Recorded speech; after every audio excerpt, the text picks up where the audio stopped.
জনাব তারেক রহমানকে একটা ছোট্ট পরামর্শ দিয়েই বক্তব্য শেষ করব, 1 মিনিট।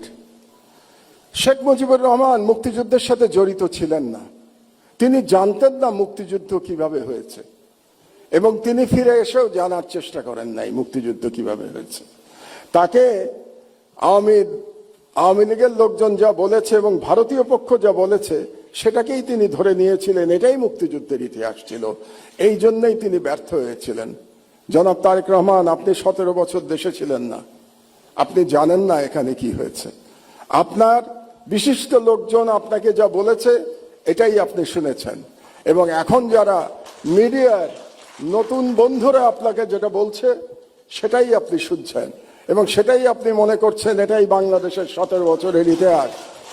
বাংলাদেশের 17 বছরের ইতিহাস এটা না। এখানে মাহমুদুর রহমান সাহেব বলেছেন একটি উদাহরণ দিয়ে, ওনার প্রতি পূর্ণ সম্মান রেখে আমি বলতে চাইছি, ওনার সাথে ওনার রক্তমাখা ছবি এখনো আমার চোখের সামনে ভাসে। কাজেই ওনার সাথে কি হয়েছে আমি যেমন জানি, রুহুল আমিন গাজী সাহেবের সাথে কি হয়েছে, যেভাবে উনি মৃত্যুবরণ করেছেন জেলের মধ্যে, সেটি আমি জানি।